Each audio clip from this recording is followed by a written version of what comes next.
When you're working on your wrist strength, there's a few really basic exercises that you can do. You don't need a ton of space. All you need is your stick and a ball. You can even put in a tennis ball, or younger players can just work on their technique without any ball in their pocket at all.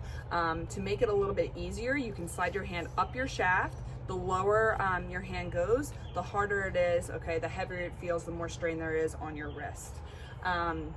So the first thing is you can do one-handed little C cradles, wrist curls in front of your body at the low, mid, and high level. So you want to make sure you have an open grip. Your stick is laying diagonally across your palm, your thumbs along the side, and your fingernails are showing up to the sky.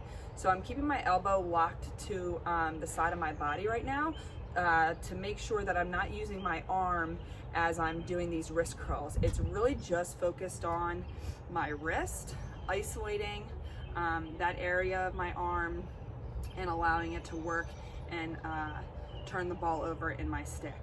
Now we can move up to mid, okay? We say get a little distance on the ball.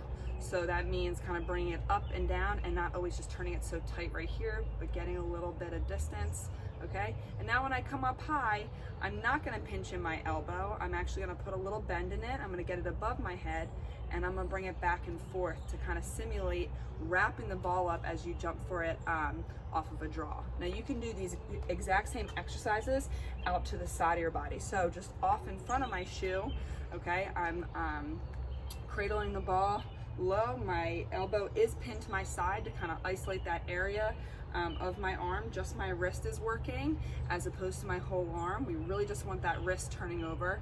I can do this at the mid-level, and again, high and off to the side. I'm just using my wrist. My whole arm isn't moving to do this cradle. You can do it on both sides to really work on your wrist strength. Your non-dominant hand might be a little bit weaker, so make sure you give it enough time to build up that strength. You can also work on these are called elevators, where you go through low, mid, and high doing this cradle. So in front, okay, the ball's all the way down by my shoe, almost rolling out of my stick, okay? And then I'm gonna practice bringing it up all the way high and then all the way low. First, you can do it with your elbow pinned to the side. Then we could practice doing it all the way up and turning our wrist over, okay, arm a little bit off our body. Same thing over here. Okay, it's off to our side, down low, really angled, just about to roll out of our stick, okay? Then it's coming all the way up, okay? And I'm doing that real quick flip at the top so the ball doesn't fly out. Then I can practice getting my arm off my body, still isolating my wrist. If it, again, feels too heavy, you can slide your hand up your shaft so it becomes a little bit lighter, or use a tennis ball instead, okay? So it starts down low, come all the way high, get your arm off your body, and still just isolate that wrist as you turn over your stick. Some other exercises to work on your wrist strengthening, okay, call these toe taps. So it's going opposite toe all the way down, breaking my wrist across my face, all right, and tapping the ground either side of my toe. Okay, you can do this with both hands. You can also do rainbows, where it's now in front of you, coming up and over your head, staying in the same plane, coming back behind you and tapping the ground. Okay, we don't want this arm up off our body when we're doing it. We're staying close, isolating that wrist. When we're doing rainbows, we actually have a little bit more of a closed grip, okay? So it's not open, we're closing it, okay? And just working on that strength, this part of your wrist and your forearm right here as we come up and over, okay? And keeping it in the same plane, not out to the side. It's coming up and over. That's why we're calling it a rainbow. Another thing, another wrist exercise, helicopter. So you're in almost like a shoulder press position with your elbows 90 degrees. I'm gonna hold my stick above my head in my right hand. I'm gonna let go of my top hand, okay? It's just gonna hold my stick. And I'm gonna rotate slowly my arm out to the side. Okay, so my wrist is completely opening up.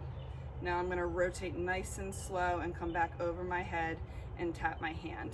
Same thing again, rotate nice and slow, okay? Then come out and back over your head. You can switch sides, do it the opposite way too, okay? Again, shoulder press position, just over your head. Rotate out to the side, nice and slow, trying to keep your stick straight, and then bring it back, okay, and tap your hand. These are slow and controlled wrist exercises, okay? To progress, you can start to do this stuff on the move, where now you're trying to, we call this walking the dog, walking forward and turning your wrist over, okay? You can start to do it all over on different sides of your body, now moving fluidly, okay, across with both hands, grabbing on the go, where now I'm flipping it up and then trying to grab it and walk forward a couple steps and then starting to run.